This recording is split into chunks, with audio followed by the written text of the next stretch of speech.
أعوذ بالله من الشيطان الرجيم. بسم الله الرحمن الرحيم. يا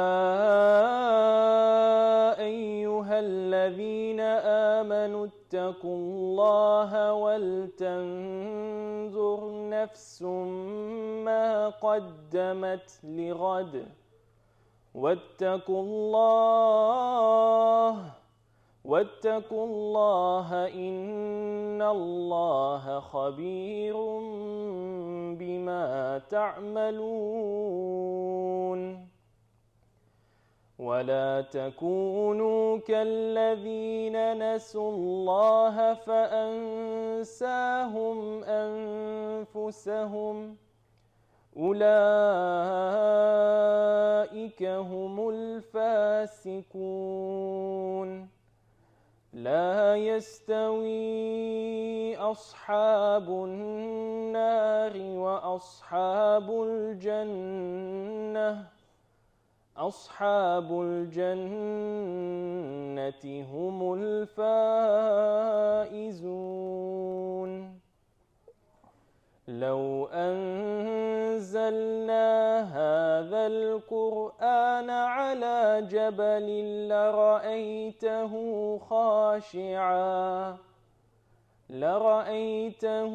خاشعا متصدعا من خشية الله. وتلك الأمثال نضربها للناس لعلهم يتفكرون. هو الله الذي لا إله إلا هو عالم الغيب والشهادة هو الرحمن الرحيم. هو الله الذي لا إله إلا هو الملك القدوس السلام المؤمن المهيمن العزيز الجبار المتكبر سبحان الله عما يشركون. هو الله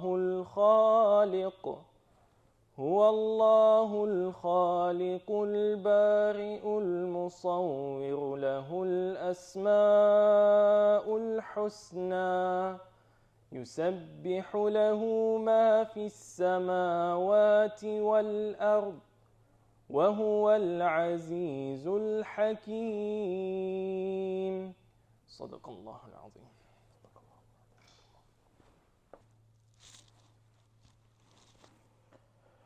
بسم الله الرحمن الرحيم. الحمد لله رب العالمين. الصلاة والسلام نبي كريم محمد وعلى آله الطيبين وصحبه الصالحين. السلام عليكم ورحمة الله وبركاته. I'd like to thank the University of Leeds Islamic Society for inviting me. It was a bit of a slog getting here because the taxi dropped me off in the wrong part of the university. And so, as befits a lecture on suffering, the taxi ensured I had to suffer trailing my baggage halfway across the university. So I could really feel the topic I'll be presenting today.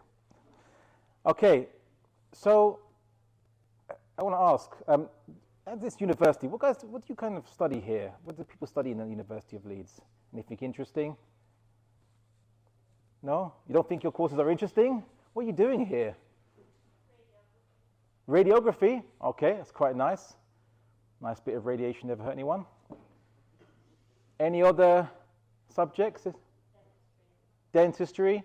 Okay, that never hurt anyone. Well, this is perfect because suffering and dentistry go hand in hand. It's probably invented just for suffering. So you, sorry? Mechanical engineer? Okay, something not organic. Law? There's a lot of suffering in that too, actually, probably more so than the dentistry. You were?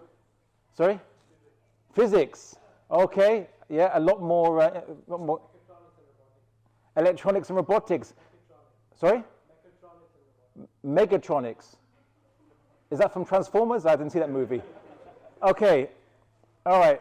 So basically, I was wondering, because did anyone study philosophy here or anything, or theology and so on? No, very practical university, not like University of Durham when I did debate a week or two ago, and people study theology.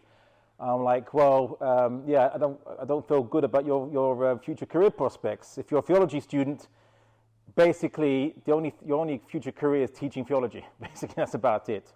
But I was just wondering, in case there was any students here that did study this, because in a sense, this is what we'll be discussing. But we'll also be discussing a bit of physics, a little bit of I don't know, anything to do with organic creatures and things like this. Because this is what this topic is actually about, in a sense. It touches upon physics, it touches on philosophy, and it touches upon living creatures, living things that feel pain. Now, I want to just tell you guys that this is kind of like the first time I've given a lecture on this particular, very specific topic. I've got some never heard before stuff that I'm going to bring out, and I'm kind of saving it for a debate. So you get a preview. So no, don't tell anybody, right? I want some atheists to be unpleasantly surprised with my arguments when I engage them. There's one particular individual, Dr. Stephen Law. He's an atheist, also a professor of philosophy, and he pioneered what he called the evil God argument. Has anyone heard of Stephen Law? No, probably not. Oh, you have heard of Stephen Law? No? Oh, you have. Oh, excellent. Oh, okay. How do you know him? YouTube, okay. Yeah, him and the British Humanist Association, or just British Humanists, as they call themselves now, they don't no longer want to be associated, perhaps. So they had this kind of graphic animated video called The Evil God Argument, and they said that anyone who could argue that God is beneficent and merciful from anything you see in nature, you could equally find something not so pleasant in nature to argue that God was evil. Right? You aware of that? Yes? Yeah, okay, that's it. I haven't misrepresented their argument. So then the argument becomes this weird dichotomy between is God good, is God evil? Of course, Stephen Law doesn't believe God exists, but he's trying to argue against the idea that theists posit that God is quote-unquote good. Without going too much into a definition of what good is, although he might argue that good means something that imparts pleasure, right, and doesn't impart pain and suffering. So this kind of lecture, I thought I might pioneer a lecture, inshallah, make it a resource online for everybody, which is why I brought all this camera equipment and so on, because there's already people saying, I just announced in the poster, it's going to be happening, in tomorrow or what have you, and it's like, YouTube link already in the comment section. Yeah, and they say it in the past tense, oh, where's the YouTube link? It's like, well, it hasn't come out yet, but so I can't bend the laws of space and time for you. But, inshallah, we will try to engage this. Now, I want to ask a favor of every one of you.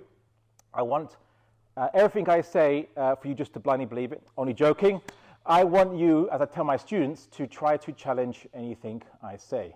So if it doesn't make sense, I actually want you to engage in it and just say, this doesn't make sense. Or actually, I want you to try to disprove it or produce a counter-argument. So during this lecture, put your hand up at any point where you think, wait a second, I can make a counter-argument, and then I will hear your counter-argument, and inshallah, we will engage that. So it makes it much more interesting. So I'm not just kind of prattling on for 2 hours. Well, it won't be 2 hours, but it'll be like an hour and a bit. So you guys get to be interactive, inshallah. So I know that the title of the lecture, I told this to the MSA, I said, call it The Amazing Islamic Explanation Behind Suffering Universe. And instead they just said, something was it just, why does suffering exist or something? That's a really boring title that probably explains why we didn't have maybe a bigger turnout if you made it more punchy.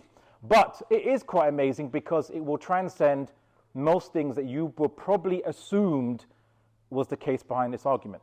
Right? Now, some people would say, well, I thought, isn't it easy to explain the problem of suffering? We're being tested, blah, blah, blah. But what people will often argue is, why didn't God create a universe where it's heaven, right? It is paradise. Everything has pleasure. Everything experiences pleasure. why must there even be the existence of pain in the first place? Okay, some philosophers and others have debates upon this, saying that you could imagine a better universe, where universe has just lots of life in it, and all this life is basically enjoying itself. Why create a universe with suffering in the first place? So this lecture, inshallah, will try to engage those arguments.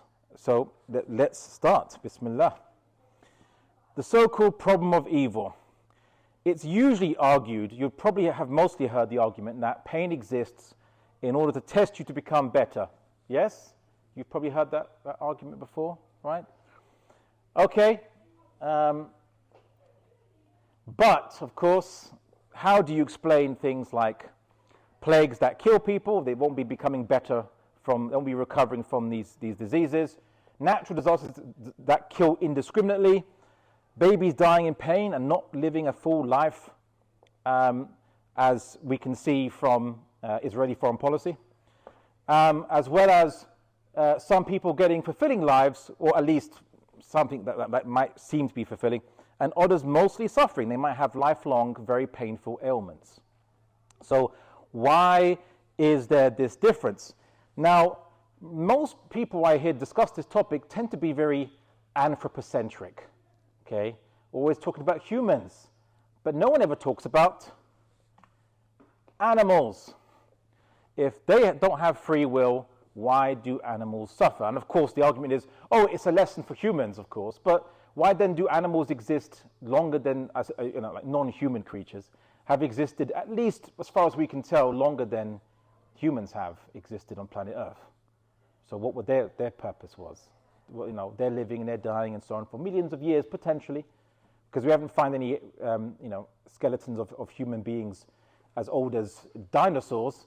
So we can only assume that it was safe to assume that humans haven't been around as long as dinosaurs had in the past before their extinction. So why do animals suffer when they have no free will? What tests do they require that requires them to feel suffering?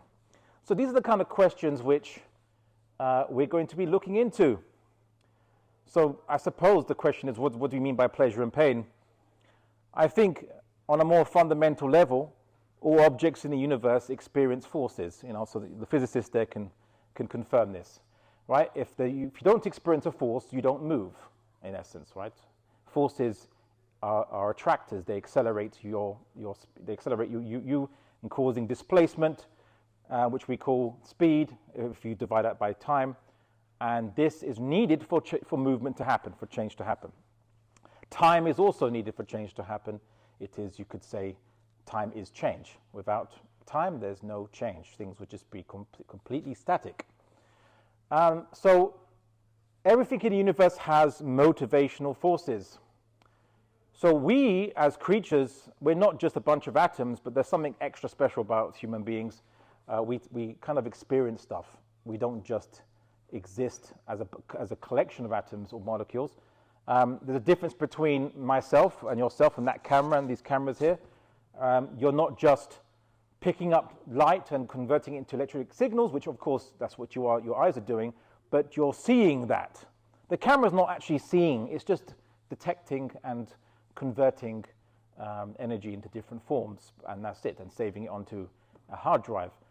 But you do something a bit different. There seems to be someone in the driver's seat inside you that's experiencing it, that's seeing, not just detecting light, but seeing it, not just detecting sound waves, but hearing it.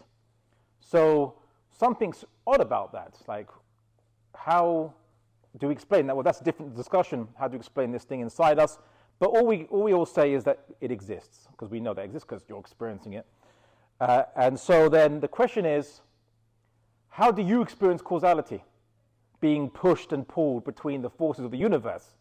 How do you experience being motivated or being repelled? How would you experience those things? Right? What do you think?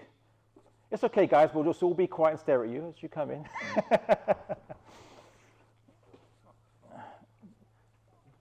All right. Actually, guys, no, in the middle, front and center. I'll be picking on you for your tardiness. You'll have to suffer in this lecture. This is what this lecture is about. It's all about suffering. Okay, right then. So how would you experience the motivational forces of the universe as an experiential creature?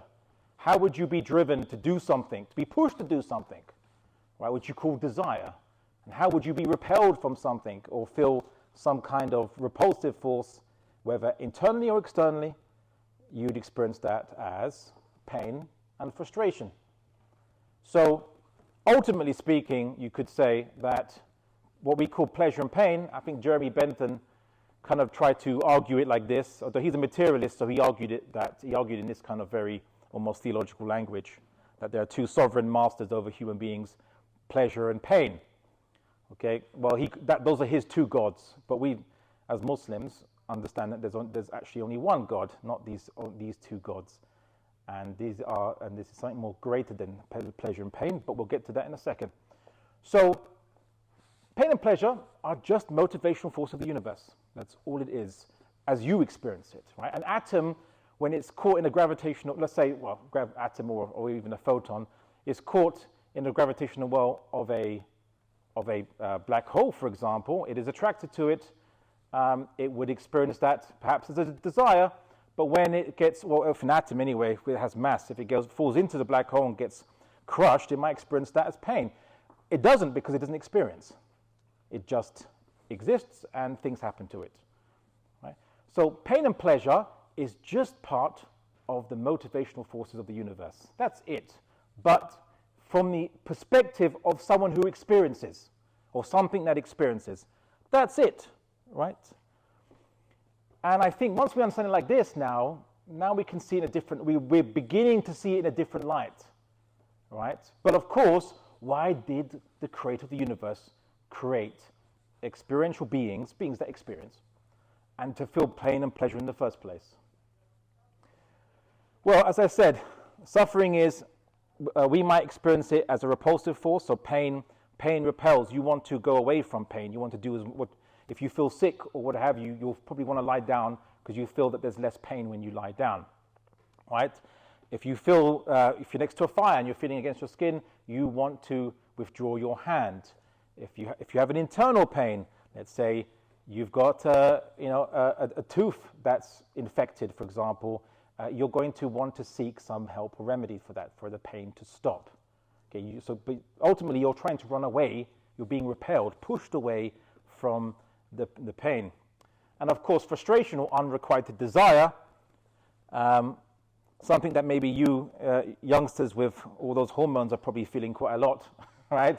Is your desire something or someone, and of course you can't necessarily fulfill that desire as of yet, and so you feel this in the form of something called frustration, whereby you're being pulled towards something, but there's something stopping you. There's a barrier to you kind of going in the direction of the force. So we call that frustration, or you might want to call it unrequited desire.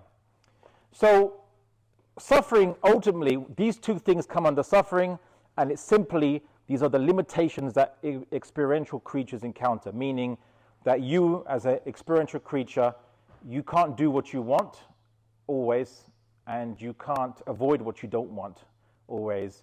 You are limited. Your desires are limited. Your will is limited. Whatever you want to call the will, it is always going to be limited. Right? Well, imagine you woke up into reality. You're born into a reality, and everything you desired you could make manifest. Right? And you would never feel any pain, never feel any suffering, and everything you wanted you could make happen. Wouldn't you feel that you were God if that was the case? If you could create anything you wanted and had unlimited power to do so? So then what reminds you that you're not God? What reminds you that actually I'm just a finite, limited creature, part of a bigger reality, bigger than myself, and to which I am a servant of? I am subject to suffering. It reminds you of your limits, right? So suffering exists, and it has the effect of reminding creatures like ourselves that we are very limited creatures. Okay. Now, before continuing, we have to state that the explanation of reality requires God Now, it's not a proof of God lecture. It doesn't have to. You don't need a long lecture to prove God's existence, but it is rather pivotal to explaining reality itself. I'd say that the two fundamental aspects of reality, time and space, can only be explained by the existence of an independent creator, which is not subject to time and space. Time being change, and space being extension. Anything that's extended has measurements and depends on those measurements to exist. I'm not going to get involved in any Athari, Ibn Taymiyyah or Ash'ari debates here. But we can all agree that there must be an independent existence that does not depend on something to give it space to exist. Whether the nature of God we can't discuss, or we won't be discussing in this. Okay. If you want a quick, I know you guys are probably saying, Abdullah, please can you just give us a little quick proof of God, just a very tiny one, not too long. Okay, I'll keep it short, very short. Okay, change is, as you know, is time, as I mentioned. And of course, we have this moment of change, which preceded, of course, for change to occur, there must be a prior moment to it. And so then there's a prior moment. And then, of course, what was prior to this moment, and prior to that moment, and prior to that moment. If there was an infinite chain of prior moments, would we ever reach this moment in time? So if I said to you that this lecture will end, don't worry, it's going to end, but after an infinite amount of time, would it ever end? You're probably thinking, is it ever going to end now? But would it ever end? No. Right? And if we said, okay, the lecture will begin after the Quranic recitation, but the Quranic recitation will be infinite, and then the lecture will begin. Will the lecture ever begin? No. So anything that has change must have a first point. And of course, if there's a first moment that came into being then it must have an initiator for that moment. Right? For change to occur, there must be a first change. So then who's doing the first change, basically? Right? Something that is unchanging, because if something was itself changing, then that would also have to be asked, and what's created or what initiated its change, and so on. There's something that doesn't change but initiates change, and of course, if something initiates change and is not changing itself, then it can initiate things from nothing, because to initiate change when there was no change means you must have to add to reality, i.e. create. You have the ability to add to reality. And of course, it has infinite power. Why? Because if I could make gold coins come into my hand, right, and I can make as many of them as I wanted to, and then someone asks, how rich is Abdullah? Right? And you say, well, you're not going to count how many gold coins I have in my hand. You'll say, well, potentially he's infinite because he can just keep doing it. So if you can do it once, make something from nothing, you can do it as many times as you want. Make sense? Yeah. You guys not challenging me here. Come on, it's get boring. All right. Okay, that's from time. If you want, we can now go to space if you'd like. The question is, because our physicists often, or atheist physicists, often try to say, how do you say there's an independent, the universe is dependent and needs an independent creator. Where do you get that from? How do you know things in the universe are not independent by themselves? Why do you need a creator? Well, there's two arguments. One is that if this bottle was independent of me, I couldn't interact with it and change it and do anything. That's a simple argument. And the fact that the whole universe interacts with each other and seems to affect each other indicates that it's all dependent. It's not self-contained, in a self-contained reality, which would be required to be independent. But I have another argument. This is an argument I kind of perfected a little bit myself from Zeno's paradoxes, which was, if I could take any object in the universe, and I could say, right then, take any object in the universe, and I could basically cut it in half, or at least imagine I could cut it in half. And I could say, does one half depend on the other half to exist? And you might say, okay, maybe not, because you can cut it in half. Okay, then I can do it again. Does one half depend on that other, that one quarter depend on another quarter to exist? No. Okay, let's do it again, and again, and again. I would have an infinite regress of things that could be cuttable and cuttable and cuttable as long as they have space.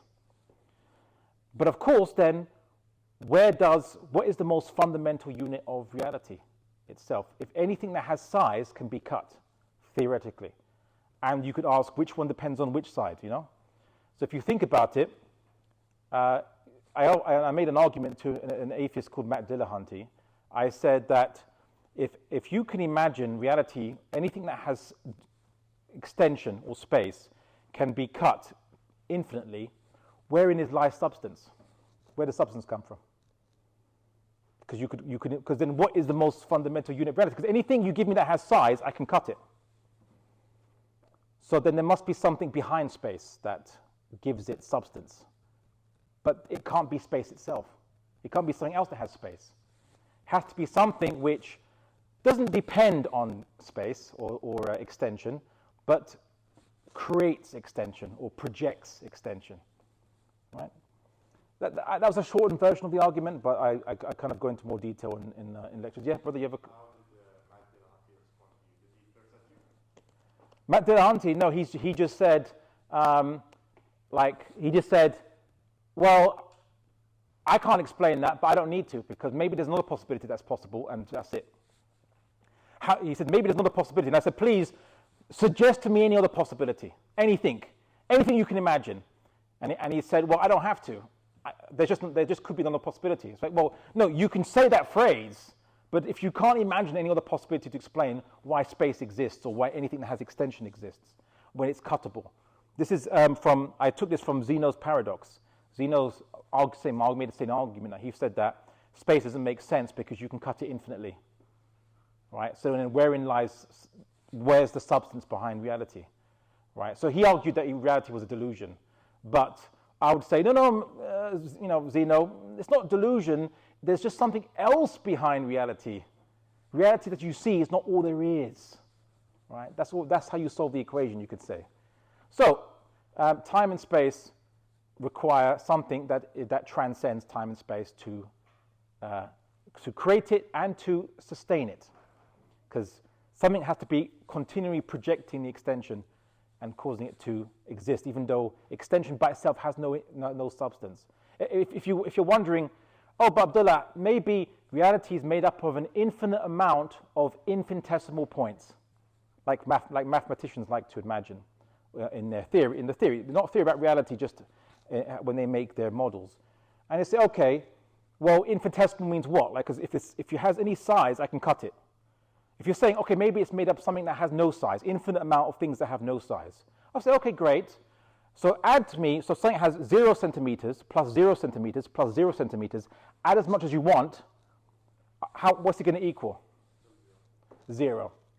So reality is inexplainable without the creator. That makes sense?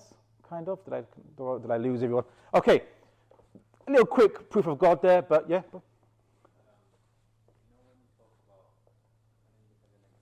Yes.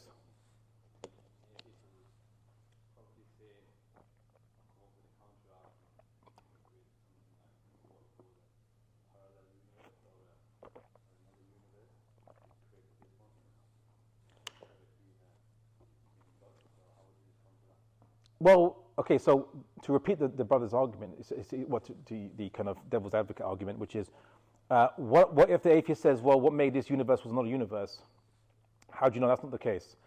Notice I never mentioned universes in my argument. I simply said that behind all anything that has extension or space must be something that doesn't depend on space or extension. Behind all change, there must be something that does not depend on change. I never mentioned universes.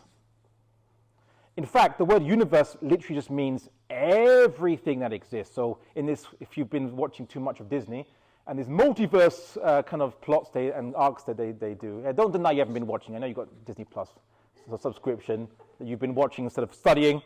But anyway, right. Multiverse is just a term they want to bring up, but to invent that the word universe, which just means one bubble, but there's multiple bubbles. But the word universe literally means all of that, because all that would be space. And all that would be in time, right? It would just be different separate islands of space. Yeah, but it's still subject to the same argument. Because my argument didn't mention bubbles of islands of space or different universes. It applies to anything that has space and time, which is everything. Right? Simple. That's it. Okay. So then the real question now is, why did creation happen? And the Quran gives a number of fascinating arguments. One of them, you might have heard of, obviously, that the universe in the Quran says that he did not create man and jinn except to worship him. Okay. The reason why I don't quote that is because I think many Muslims today don't know what the word worship means, and so it becomes one of these vague terms. In fact, you could argue that the reason why the Muslim world is declined compared to its past is because Muslims rote learn Islam, and they use terms they don't know what these terms mean exactly, but they're just told to reiterate those terms. So I'm all about definitions and precision of language. I think if all Muslims were like this, and I've learned from many teachers that taught me this, of course, we would be in a different situation. But I like to pick this verse for such lectures because in the Quran it talks about is he who creates like one who does not create. Now the Quran is a very amazing and beautiful book because it's a verse of Quran makes an argument can apply to different things, right? Even though it appears to be a cogent argument for one thing, but it can apply for different things. So this might be a verse that applies to people who worship, idols and statues and things like this, or humans, things that can't really create stuff, like truly create. Right? These are inanimate objects. So why are you going to worship something that can't create over something that can create? Are they alike? Right? But there's another meaning you could argue that this verse has. Another beautiful argument this verse has, which is, if there is an all-powerful, or rather a being that has inexhaustible power, and power, as you know, is the ability to make change, work over time, if you're a physicist. If you are an all-powerful being and you never, ever, ever, ever create, ever, how is that different from a being that can't create? That has the inability to?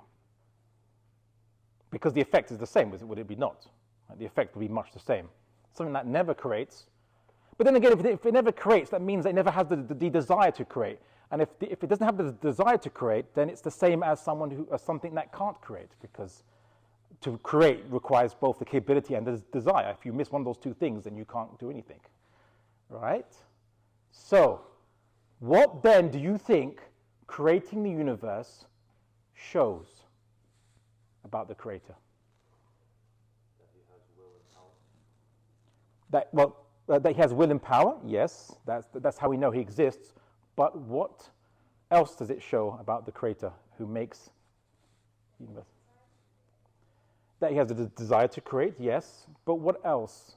I suppose you said power, but what do you mean by that? What do you mean power to do what? It's not a hard question. Sir? You? Oh no. Sorry. So he has power to create. He has power to create. That was it. Nothing complicated. Right? He has the power to create. So everything that exists then demonstrates he has the power to create. All right. Simple as that. No, nothing that complicated. People often imagine, when I was young, and I wasn't Muslim when I was young. I grew up obviously in a different environment, and of course my family wasn't following Islam and so on and so forth, and wasn't believing in Islam. I was told by Hollywood, that purveyor of truth and profound philosophies, that Hollywood told me that they did these little movies. They had these movies with Keanu Reeves and others about Buddhism, all based on spirituality, and it was touting philosophies which were consistent with liberalism. Liberalism arguing that there is no way to find ultimate truth that applies to everybody, but only your own personal truth, no one could ever find truth. Right? It takes like a very long time. You have to spend 80 years underneath a Bodhi tree meditating, and then you might discover it 5 minutes before you die, or something. Or you might discover it when you die, but, but not with enough time to tell everyone about it in life and to argue that it is objective and universal and everyone, it applies to everyone. So that's what I was told when I was growing up.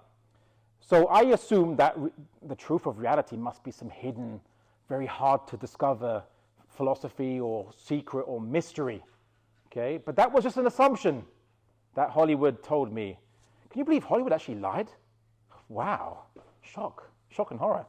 Okay, so, but why can't we just actually really, if we really thought about the universe, actually discover its simple truths and not that difficult?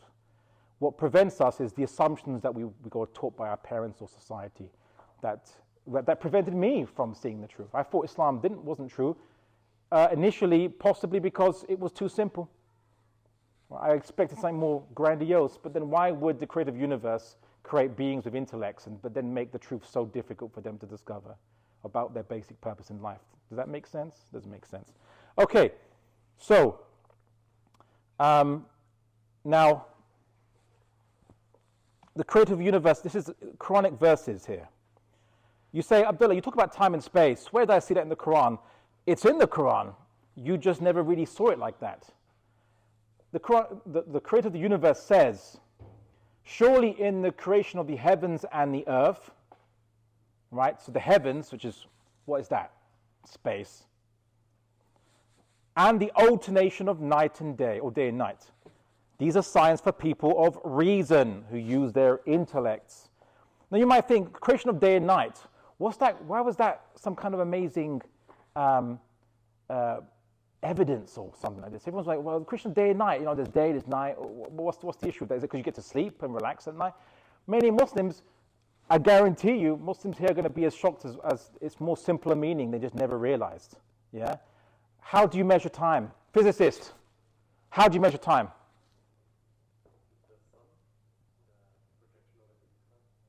Sorry? Sure, but if time is relative, how do physicists, why do physicists even talk about time? What is the gold standard do they require to measure time? What do you need to measure time anywhere in the universe? Yeah, change, but change can happen at different rates depending on your speed and, of course, whether the level of gravity you're in and all this kind of stuff. So what do physicists use, or what do they need to measure time? They need space. Well, what do they? What would they call an objective method to measure time? You don't know? You're the physics student. I would expect maybe, the dentist maybe not to know that profound question. But you're the only one here that studies physics, and you're failing me here. Sorry? You don't go to lectures. Yes, looks like you need space and time to go to your lectures, mate.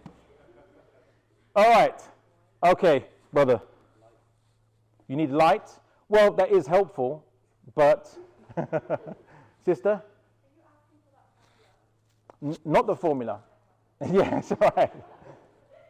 How you measure time? With a stopwatch. Okay. What's the principle behind a watch? Giving it away here, brother. You can use an atomic clock, yes, but you don't not necessarily, but yes, you can. Why can you use an atomic clock, or use the sun, or use a stopwatch? What do all those three things have in common? Sorry, yes, they're all changing, but everything around you is changing. Why can't I just say, well, I'll just use this bottle of water for a clock? Because it's changing over time. The water will get stagnant and the plastic will degrade. Why? What do I need specifically that helps me measure time? Sorry? You can count. Count what? Yeah, relative to what? Yes, beginning and end, but what do you need? But count in what? So, if I just go to a shop and I buy a coffee and they say, well, this is how much it costs, and I say, in what?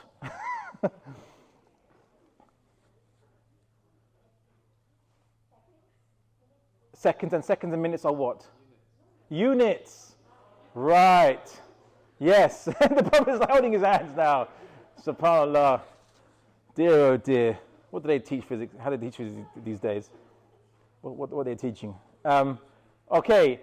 You need, in order to establish units, all units, can units be of different sizes? And you just add a bunch of different units together. Like can I pay in different currency denominations when I go to a shop? I say, here's a bit of Canadian money, a bit of US money, a bit of Japanese money. What do they need? They want units of what? Pounds, yeah? So units which are the same. And how do you measure units of which are same? How do you ensure that all the units are uniform, right? Is you need something that resets itself in a uniform way. A system that resets itself in a uniform way, whether it is cyclical, rotational, what have you, its resetting takes the same duration of time. So it could be the sun, it could be a stopwatch, it could be atomic clock. Okay, you need the alternation of equal units, right? And the alternation of the sun, or at least the Earth, kind of its kind of rotation on this axis is what we use to measure time. Yeah? That regular uniform rotation is what humans have used, where we got the idea to measure time based on uniform durations. Yeah, 24 point something hours a day. Yeah, 24.25, I think, is it? All right. No, 24 point, I've got the decimal actually now. So, the Quran uses the alternation of night and day because that is the basic origin of how humans measure time. So when the Quran says, in the creation of the heavens and the earth and the alternation of night and day, it's saying to you, space and time give evidence, are evidence in itself. Right? Does that make more sense now? Now you understand the Quran even better now. Okay. Interestingly enough, the Quran mentions there's two verses that talk about space and time. It starts off with space, then time, but then another verse talks about time and then things that were made within space after the creation of the first of the universe. Time was required for things to develop and come about from the first creation. So the first two verses talk about space is created and then it changes. It's changed, you could say. And then, but all things that were to develop in the universe come about via time. So then time goes first, and then the mention of what things are made in the universe. So the first universe, the creation of the heavens. So the first verse, the creation of the heavens and the earth, and the alternation of night and day. But the verse at the bottom there says, in the alternation of the day and the night, and in all that Allah has created in the heavens and the earth. Right? So, because all the things that developed, galaxies, stars, and things, weren't there at the very beginning, were they? They only came about via time, right? So the Quran's quite amazing. Just a side note, because there are non-Muslims in the audience. When we use the word Allah, Allah is simply just a Semitic word for God. Anyone who speaks Hebrew, Aramaic, Syriac, probably Akkadian, the spelling of the word of God is the same. Pretty much, yeah. Aleph, Lam, A, L, H, in all these languages. So when you hear the word, because I've just always realized that, Europeans who speak Germanic languages use the Germanic word Gott, and then God in English, and they think, what is Allah? I don't recognize this. There's many Christians also like, who's this Allah? We don't worship Allah, even though you could, in the language that people think that Jesus spoke in Aramaic. The word for God is Elah, but it's pronounced. It's the same spelling, but it's just a little pronunciation difference. But don't worry, so when I use the word Allah, it's just simply a Semitic language word for God. Anyway, on to the next slide. So, again, the alternation of night and day and all develops all the things that were in the universe. So, what we know is that Allah is the causer of time and change. He created change. And death exists because we cannot be unchanging in any aspect of ourselves. If you are a changing object, then death is simply just the continuation of change. well, to be more precise, you are a collection of subatomic particles in a structure. But the structure itself won't be forever because you're part of a universe that interacts with you. You experience change. Eventually, that structure will cease to be maintaining itself. And that we call death.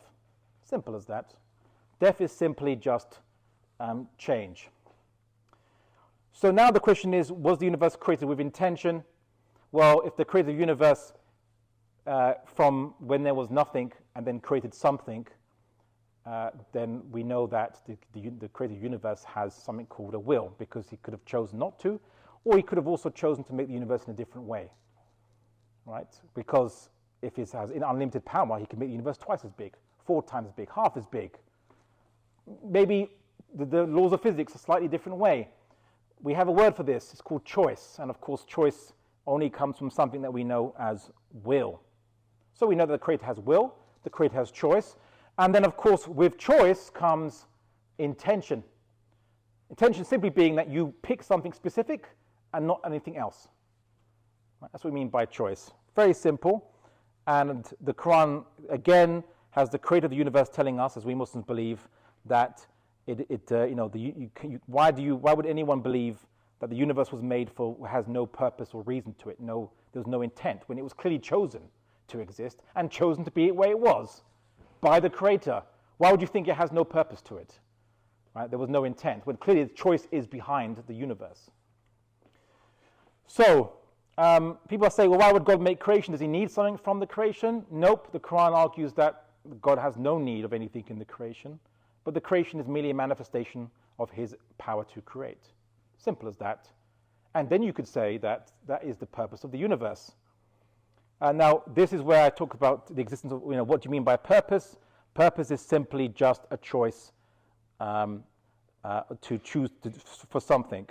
And we know that fundamentally speaking, the universe was created to exist because its very existence is a manifestation of God's power to create, or Allah's power to create. Simple as that.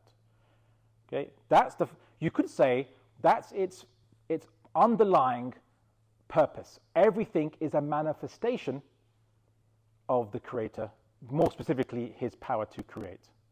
And what does the Quran describe the universe as? The ayat of Allah in Arabic. Yeah, ayat means evidence or sign. It also means verse. So each verse of the Quran is called an ayat. Yeah, an ayat. So this is interesting because we often say as Muslims there are 2 holy books. One is the Quran, another one is the universe. They both come from the same author. Right? And and as Muslims we read both of those books because the Quran tells us to. It tells us to reflect. It tells us those who give thought to the creation of the heavens and the earth. That's the bottom verse there. It tells you to think about it. It tells you to look at it. It asks you questions about it. When you come to the wrong conclusion, it says, why do you believe this? Why do you believe falsehoods or assumptions? Yeah, when just look at the evidence that's in front of you. So fundamentally, there are 3 attributes of the universe. You could say its most fundamental universal aspects. Everything has existence, so it is real. It's not like unreal. Otherwise, you wouldn't be able to interact with it, even see it, or have anything to do with it. Temporality and change. Everything changes. And of course, these changes occur according to certain proportions or regularities, certain consistent changes, which we call laws of the universe. Right? That's how you know something is a law. It's just because it changes according to a regular proportion. And of course, those proportions are measured, and hence we use mathematics and physics. But physics is all about the relationship, the proportional or the mathematical, i.e., quantitative proportional relationship between objects. Oh, as the light's gone down, it's very dramatic. We're entering a dramatic phase of this lecture. About to show you a movie? No. I think it went into power saver mode. Right. So yeah, that was change, you see. The lights changed, that required time and so on. But the point being is that the creative universe intended a universe that would exist These things in this universe are finite and limited. They are relate to each other, they move, they displace themselves over distance, and they do so according to certain regularities, which we call laws. Okay? So these finite objects, they change, they move, and physics is about studying their movement, the movement of these things. It can't talk about, of course, the ultimate substance of these things. Right? That's what we call, people go into metaphysics, and they say, well, we need metaphysics. And of course, some physicists scoff at this, but they say, okay, but what is the substance behind the universe? No one knows, nor could argue that. Even if you think the most smallest substance you can think of, you have to ask, well, what's that made out of? If you can cut it in half and things like that. Hence, going back to my previous argument, I mentioned about God's existence. So physics has always been simply about, let's just look at how these little objects are running around. But ultimately speaking, we will never be able to answer what they're ultimately made out of. Right? So anyway, what is the purpose behind inanimate objects? It bears testimony to the existence of its cause, ultimate cause, and the laws which underpin and quantify their relationship. So the objects do not make their own existence. They are dependent, and hence they are limited. And you only know that they're limited because they follow regular laws. If something could do whatever it wants, it could make any law it wants. It could change its properties. It could change its character. It could change its power. But everything has laws which shows us that everything is limited and dependent. Which is fascinating because the creative universe can make something completely unlike himself. Right? You know, you might, when you get older, inshallah, if you are successful at finding a spouse, you will have a child, inshallah, and your child will be like you, more or less, right? You can't really make anything that's not really like you in some sense. Whether you make a car, if you're an engineer, you make an artwork. The artwork is still a physical object, limited object like yourself, made by change, and itself will cease to exist at some point in the future. The creative universe can make something completely unlike him. But in doing so, this thing manifests its dependence on the creator, right? Because it can't be independent of the creator because it didn't make itself in the first place. So everything that exists manifests its dependence on the creator because it's a manifestation of the creator's power to create. Simple. The Quran talks about that the universe was created with change in mind. The Quran says, Allah says, we did not create the heavens and the earth and what is between them except in truth and for a specified term. Right? But those who wish to be ignorant of the purpose of life of human beings try to ignore this fact, which is what the Quran is pointing to, that they want to ignore. They never think about why there is a specified term for all things. Why? Because it's change, because change was made by the one who created change. Now, there are also three types of creation in the universe. Things that are inanimate, things that are animate, we call life, structures that proactively maintain their structure and replicate the structure, if you want a small little definition. And of course, knowledge-forming animate matter, right, that experiences, which is both animals, well, there is experiential matter, which obviously animate matter, which is animals, and a subset of that is humans, which is knowledge-forming animate matter. We build conceptual models of the world, and we do this through something called thinking. Right? We build conceptual models, i.e., we invent categories or sets, if you're a mathematician, and we build abstract models in our mind, and then we manipulate them to get to invent new things to get our desires. Something that animals don't do, basically. Okay, you might think, but the universe is so vast and so big, like humans can't see all of it. Yeah. So why did the creator universe make a universe that was so big that you can't see all of it? Well, guess what? Your assumption is that the universe exists just for us. That's an assumption. The Quran says the creation of the heavens and the earth is greater than the creation of mankind, but most of the people do not know. Yeah. It wasn't meant for you only. Yeah. God can intend multiple purposes for things, by the way. Right? You think it's only one. Yes, the universe exists, and we use that, we reflect on it, and we come to knowledge of God's existence. Yes. But the universe also has its own purpose in addition to that, which is it exists as in itself a manifestation of God's power to create. That's all. It's not all about you, as they say. All right. Now, I won't go into this because up to now, this lecture has mostly been about a purpose of life lecture, and I couldn't avoid it because to answer why they're suffering, I have to answer the purpose of life question first.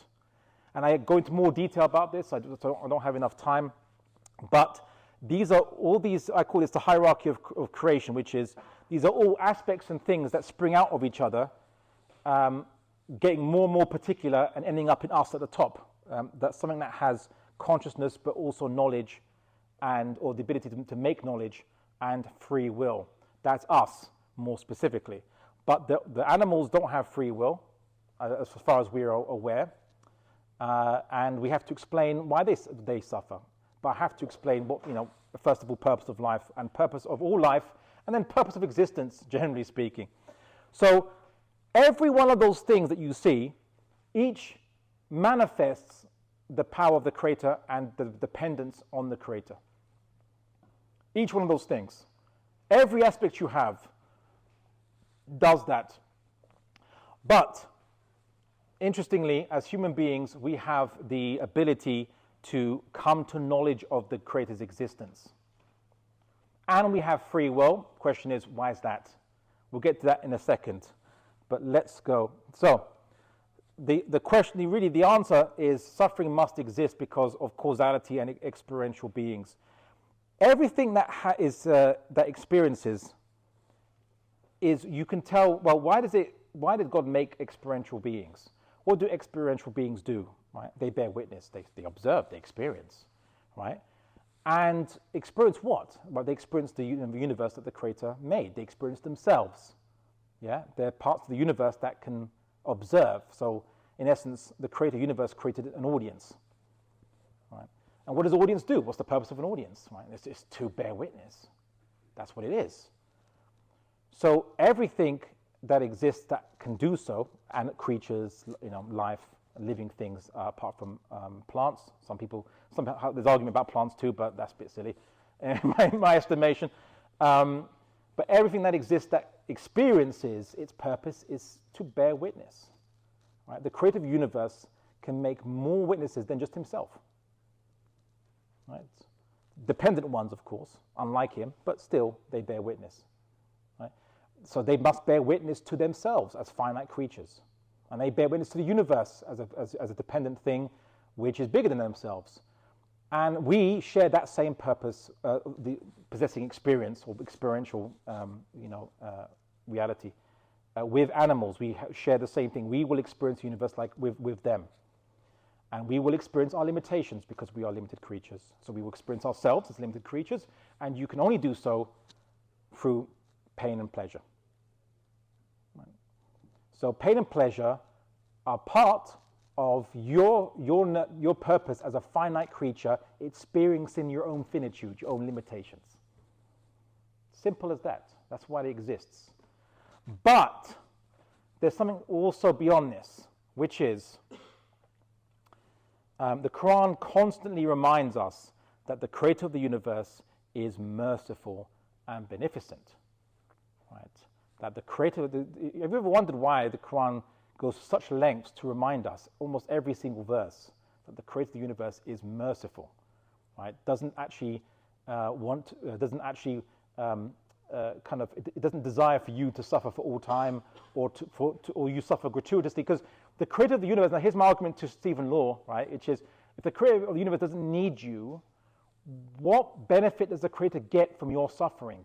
Just like the Creator doesn't enjoy your suffering. What enjoyment would the Creator get from your suffering? Wouldn't get any enjoyment, as much as it would get from your pleasure per se. So it's not about, you can't. There's no such thing as as an evil God or a good God in the sense of a cosmic wish genie that just gives you what you want. But good and bad, the only definition of good and bad that we can ever come to is something that fulfills its purpose or doesn't fulfill its purpose. So the creative universe is beyond good and bad is more related to us, which is, do you fulfill your purpose as a human being? You're good. If you don't, you're bad, right? You're here to study. Are you studying in your lectures? Are you passing your exams? You're a good student. If you're not, you're a bad student, because your purpose here, at least the one that you assigned yourself, was to learn and to graduate and study and learn from your physics classes, right? But if you don't, then he's regretting it now. I should have just said dentist. All right, then. Okay, so, here's the thing, though. The creator of the universe is reminding us that he does nothing. He didn't create us to gratuitously suffer or gratuitously have pleasure.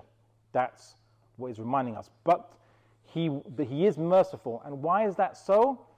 And many of the verses of the Quran talk about this. I'll just point out to you. It is Allah who made for you the earth as a place of settlement and the sky a structure or a ceiling and formed you and perfected your forms and provided with you with good things. Now, you could talk about all the animals that suffered and all the humans that suffered, but ultimately speaking, despite our best efforts in recent times, planet Earth is still rich with life. And there's more humans that live now than ever have lived before. And the universe is a very inhospitable place. Now, some atheists say, well, if God is so merciful, why can't the universe be filled with life? And say, well, firstly, the purpose God makes life, there's no obligation on him to make life every single part of the massive universe that he creates. But it's interesting that in a universe which is, there's a lot of different kinds of changes are happening, there's a little space that there isn't so much change that allows something like life to exist in it. So there's no black holes next to us or highly radiated stars, and the planet Earth has no shielding for it. No, there's a canopy, quote unquote. Right? We have magnetic field. We have the sky that helps burn up my meteorites. We have a lot of things that protect us from the very nasty types of chaotic changes of the universe. A nice little place of settlement, as the Quran says. Right? Surely then that would show that the Creator intended everything to exist, intended the earth to exist, and therefore is that not merciful? That the universe, in a universe filled with change, the purpose of the universe is change, but he made a little bubble for us. Right? It's even called the local bubble, by the way, like the area around the solar system. There's an area around it that allows us to exist and have life in a relatively more stable condition compared to other places in this just galaxy, by the way. Yeah. Anyway, so the Quran is telling us this. That's actually quite merciful, the Creator. And for all these centuries, life has existed in different forms, and because we're meant to change, of course, but it exists. I even argue that the existence of death also is a mercy. Because yes, life might have suffering and changes and so on and so forth, at pleasure too, but it's not forever. So whatever suffering you experience, it's not going to be forever. Now, if and this is my argument to Stephen Law, if there was an evil God, why not just make a hell for everyone? Right? Just make universe a living hell for everything. Constant pain, no pleasure. Okay. Now I know he's trying to he has some attempted counter arguments, and I'll address that when I debate him. But basically, what we can see is that the Creator of the universe is the God of life. Right? He made life, and he's protecting it up to this point, despite our best efforts, right, to ruin it. And we see more and more verses that talk about, look at the wind that was created that allows us to have, sailing ships when we needed sailing ships to exist. How creatures were dispersed throughout the world, how provision and resources were dispersed throughout the world for us to use and benefit from. Okay, the universe isn't this chaotic universe imagined by polytheists. Like the Greeks imagined that the universe was each part of the universe was controlled by a kind of a warring and competing God, which had control over one area of it. It would lead to complete chaos, right? Oh, but look how it's not chaotic. Look how it's actually set up quite nice for us in our little, in our ball. It might be a speck of dust in the cosmic scheme of things, but for us, we are smaller than that speck of dust, and it's quite big for us, right? So this is actually a refutation of polytheism, right? Like, look how the universe is ordered and how there's provision for human beings. Does that seem like a God that hates you? Or does that seem like a God that actually wants to provide for you? Okay? Right. I'll kind of wrap up with a few points. Divine justice. Now, everything in this universe it has experiences, because you don't all occupy the same space and time, but you're at different places and you're different things. The universe is spread out. There's no particle that occupies the same space and time as another particle. Some might even say one particle experiences multiple places in space and time. But the point is that what we can see from this is that the creator of the universe did not intend everything to have the exact same experience of the universe. So different creatures will experience different things as God intended. And you will have different lives as God intends. But you might argue, why, how is this fair that one animal, for example, might experience was given desires, and those desires were not fulfilled, or they were harmed by another animal, and the other animal had a benefit against them, How do we answer this? How is there justice or fairness? Because these are all creatures which are the same, in essence, as in fundamentally they are all experiencing, they're all finite creatures. How do we answer this, what we see in the universe? Well, in the universe we know that because all things are not in the same space and time, they will experience different things. So it makes sense that this universe, things are going to have different experiences. You might not always think you might think they are the same. That's your assumption. You might say, why is it, if I'm a human being and I was created to, let's say, worship God, why then maybe does a baby die young? That's also a human being, but it didn't get the same life I did. Yeah. But your assumption is that you and the baby were both created to have the exact same life, or that you were both going to be tested in the same way, or that you and the baby were both going to experience a test full stop. Maybe the baby wasn't intended to be tested. Right? There are many creatures in the universe that aren't tested. Right? Just because they're humans as well doesn't mean that they are going to experience the same test that you do. And by test, now I want to get to then why humans have free will. Okay, it's quite simple. Free will is the ability to choose between two options. You can't actually initiate any new motivational desires in yourself because we are creatures of causality. You need to be motivated. But the fascinating thing about being motivated is that there occurs a clash in you, all right, between two rival motivations. Now, I don't mean, for example, you might say, I'm really hungry, should I get a kebab or a burger, right? And you might be generally conflicted. Or I feel like pizza, I don't know, let's say pizza and a burger because they're quite different. You might say pizza and a burger, which one should I go with? That's not a clash. Usually, many experiments have shown you're actually calculating which one gives you more pleasure to do so, and opportunity cost and all this kind of stuff. That's mostly calculation. There's only one time you actually truly have free will, right? And that is, you have a clash between a basic desire for either reproduction, survival, which might include getting respect or achieving something, getting resources, something like this. You have a clash between that desire and your knowledge of higher principles, i.e., your purpose in life, whatever you think your purpose in life is, right? Your idea of duty, for example. Then that's a clash. Then you are tested what you're going to pick. Are you going to pick the higher causality or the lower causality? Right? Because you have knowledge of your purpose in life, or at least whatever your society tells you your purpose in life is, which you might call your moral compass. Okay? Your choice at that moment will determine whether you're someone that wants to choose the highest causality or a lower causality.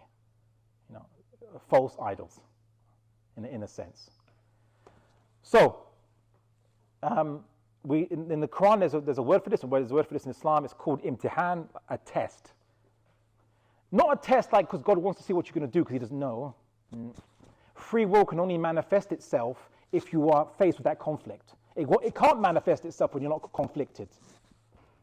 Right? So you have to be conflicted between those two things. And of course, there are consequences. But for animals don't have free will, as far as we are aware, but we have the perception of free will, at the very least, in ourselves. So animals, we are told, will be resurrected in the hereafter, and all the differences between them will be resolved. Yeah? Either there's difference of opinion amongst Islamic scholars. Some say that animals will achieve, but those that didn't achieve what they wanted to achieve in their life will be given that in the hereafter, and those who were unable to,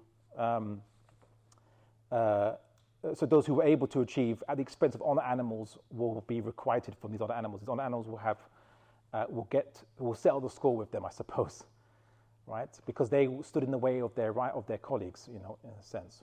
So there's something that the Quran calls justice, right? There's what we call justice, whereby things who experienced the world but had different experiences, there'll be a type of equalizing amongst them. Okay, we see this in now. This is not in the verse in the Quran, the top one. It's a narration by the Prophet Muhammad sallam, but we also see in the Quran there that it talks about the animals and say that, and the animals will be resurrected on the Day of Judgment, and there will be this requital between them. But with human beings, we have something a little different, because animals won't have an eternal hereafter. Okay, but humans will have an eternal hereafter according to the Quran. Why that? Why is that? Why are humans living, have an eternal hereafter and animals don't? And there's an explanation for this. Humans were created with a purpose to recognize and gain knowledge of the eternal Creator. If humans do not persist in some form, that knowledge would have no purpose, since one cannot substantiate the eternal from a limited observation of its existence. You only know something is eternal because it never ends. But how do you know it never ends? Well, you have to kind of stay along with it to make sure it doesn't, in a sense, that for you to know for certain, you have to never see it ending. But that requires you also not to end as well, at least in some form. Everyone will experience death. You will cease to exist, but then you'll be recreated, because if God made you for one time, He can make you in the second time. Yeah. But He made you with the capacity for knowledge and memory, and to gain knowledge of Him, to gain knowledge of something eternal. So then, your purpose of your life was to bear witness to the eternal Creator. So then, why would you cease to exist in the hereafter? Right? Because you will eternally bear witness to the Creator. Because animals don't, in a sense, they don't have an intellect and they can't detect the existence of God by thinking, by looking at causality. We can. So clearly, God wants us to come to knowledge of Him. And He wants us to pick Him as the highest cause over the lower causes. Because every time you choose God over lesser causes, that itself is a manifestation of His existence and a manifestation of His power, because you are referring to Him. Right? Like every part of you demonstrates His existence, it demonstrates that it refers to Him, so your free will can demonstrate that by choosing Him. That's why it's very important. So then there is a hereafter, but then of course people say, why is there heaven and hell? Why does the heaven and hell exist? I have a lecture and I have an article about the justice of hell, but very long story short, because we're running over. Hell exists because there are people in this life, humans in this life, that will choose lesser causes, and sure, they can, you can have punishments for those, and they can be, forgiven after they've been punished for crimes and things. But what about those who just reject His existence because they don't like it, contradicts their comfortable life, doing whatever they feel like they're doing, or obeying society's false idols that they've been told to obey, and it's just too discomforting to change that.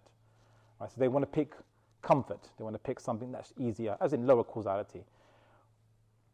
They do not, when given the chance, even want to learn about God's existence or question it, or just experience, to investigate it and come to knowledge of it.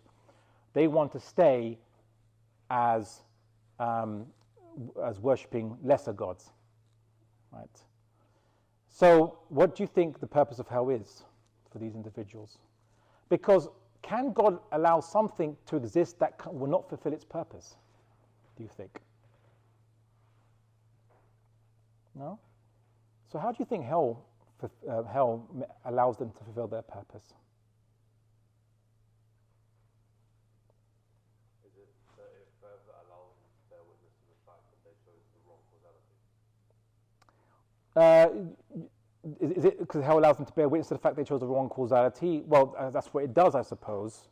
But what is their purpose? Their purpose is with their mind to recognize God's existence, to bear witness to God as the ultimate causality, and their free will to pick, to recognize Him or to pick Him as their ultimate causality. How does hell do that for them? Has anyone ever known someone who is very selfish and narcissistic? Okay. Someone said, "Yep." Oh, a bit too enthusiastic there. Clearly, someone's been suffering under that person. Okay, right. When is the only time those people ever admit they're wrong? Never ever? Huh? Never? Sorry? When it affects them. The only time they admit they're wrong when they're about to get the consequences of their misdeeds. That's the only time they recognize it, right, isn't it? They don't recognize it after, you know. And once it's passed, they go back to doing whatever they're doing beforehand. You know, oh, okay, you know, coast is clear now. I dodged it. I dodged the bullet. I'll just continue doing the same thing again. Yeah. So these people who just are incorrigible, they don't change. The only time they're ever going to recognize that they're doing is wrong and what the right thing to do is when, you know, they are going to be suffering or impending suffering, right? Now, do you see where I'm going with this? And what does the Quran say? Yes. If you could but see when they will be held over the hellfire, they will say, "Would that we were sent back to the world, then we would not deny the signs of our Lord, and we would be of the believers. No, it has become manifest to them what they were concealing inside themselves, their essence, their true, their chosen nature, you could say. But if they were returned, they would certainly revert to that which they were forbidden, and indeed they are liars." Another verse in the Quran, those who are in the hell, they say, "We confess our sins. Now we confess our sins. Then is there a way to get out of it?" And it will be said, "This is because when Allah alone was invoked, you disbelieved, but when partners were joined to Him, you believed. So the judgment is only with Allah, the Most High, the Most Great." Right? And of course, they will call out to one of the angels, the keeper of hell, O Malik, that's his name, "Let your Lord put an end to us." And he will say, "No, indeed, you're going to remain here." Right? There's no get out of jail free card. Hell is the only place these people, when faced with suffering and pain, to remind them, these narcissists, so to speak, that they're not God, nor was any of the false idols they're following God. And so hell is the only place they would ever recognize the creator of the universe and call out to Him and realize they were wrong. And you take them out, they'll go right back to what they were doing beforehand. Whereas those who go to paradise, who are rewarded, because again, the creator of the universe is merciful, they've very demonstrated that even in spite of their desires, sometimes they will always, or they will generally will pick the creator of the universe. But they hold Him, at least fundamentally, even if they make mistakes, because we do make mistakes, because we are creatures of causality, that ultimately the creator of the universe is the highest causality. And so we will not be ungrateful, even if we were put into paradise. And yet paradise fulfills our desires, because if we are to be persistent, if the creator of the universe keeps us forever, and He gives us desires, of course our desires are still the same, why would He not choose to fulfill them after we've already passed the test of this universe, after we've done our purpose in the universe, right? So we will just eternally bear witness to Him, but also our desires as human beings will be fulfilled in every way, and even in better ways, right? Because even if our desires are fulfilled, we would never be ungrateful, i.e. we're not just doing it just to get benefit from it, but we've already demonstrated that we chose, it's part of our nature that we choose the Creator over the lesser causalities. Understand? That makes sense now. So the problem of evil, heaven and hell, and all these things answered in one lecture All right. Again, sorry for the length, but I think you'll realize there's a number of questions that were answered in this, hopefully, and I look forward to your comeback. So, barakallahu feekum, and I look forward to your Q&As.